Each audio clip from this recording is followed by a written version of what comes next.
தற்போதைய அண்மை செய்தி. நீலகிரி மாவட்டம் உதகையில் இளைஞர்களுடன் சேர்ந்து கஞ்சா விற்பனையில் ஈடுபட்டு வந்த போக்குவரத்து காவலர். கஞ்சா விற்பனையில் போக்குவரத்து காவலர் ஈடுபட்டுள்ளார். குற்ற சம்பவங்களை தட்டி கேட்கும் காவலரை கஞ்சா விற்பனைக்கு துணை போன சம்பவத்தால் உதகையில் பெரும் பரபரப்பு ஏற்பட்டுள்ளது. இதுகுறித்த கூடுதல் தகவல்களை செய்தியாளர் சிவகுமார் வழங்க கேட்கலாம். சிவகுமார், கஞ்சா விற்பனைக்கு காவலர் துணை போயுள்ளார். இது குறித்த கூடுதல் விவரங்கள்.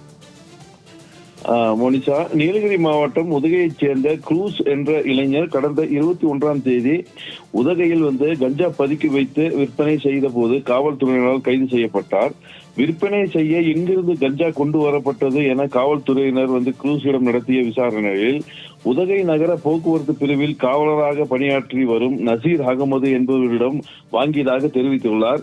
இது தொடர்பாக தான் கஞ்சா விற்பனை தொடர்பான விஷயம் காவல்துறைக்கு தெரிந்துவிட்டதால் காவலர் நசீர் மகதூல் தலைமறைவானார்.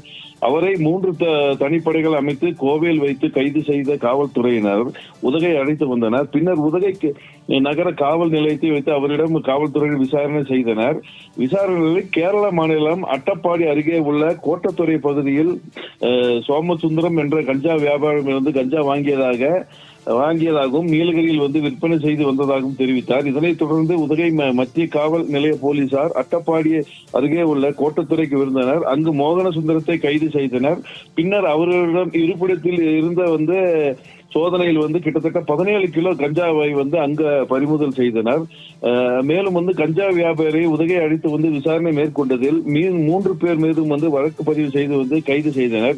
இதனிடையே கடந்த 21ஆம் தேதி அன்று கஞ்சா விற்பனை தொடர்பான தகவலை மாவட்ட கண்காணிப்பாளருக்கு முறையாக தெரிவிக்காத உதகை நகர போக்குவரத்து உதவியாளர் அருண் என்பவர் உதகை கூடலூருக்கும் உதகை நகர மத்திய காவல் நிலைய தனிப்பிரிவு காவலர் ஜெயக்குமாரை தேவாலா காவல் நிலையத்துக்கு பணியிட மாற்றம் செய்து மாவட்ட எஸ்பி உத்தரவிட்டுள்ளார். கஞ்சா விற்ற காவலர் ஒருவர் கைது செய்யப்பட்ட நிலையில் அவர் கஞ்சாவை அட்டப்பாடியில் எப்படி நீலகிரிக்கு கொண்டு வந்தார், எத்தனை காலமாக இவ்வாறு விற்பனையில் ஈடுபட்டு வந்தார் எனவும், மேலும் கஞ்சா வியாபாரம் கொடுத்து விற்பனை செய்துள்ளாரா அல்லது தானாகவே விற்பனை செய்தாரா என்பது குறித்து தீவிரமாக விசாரணை மேற்கொண்டு வருகின்றனர். மோனிஷா,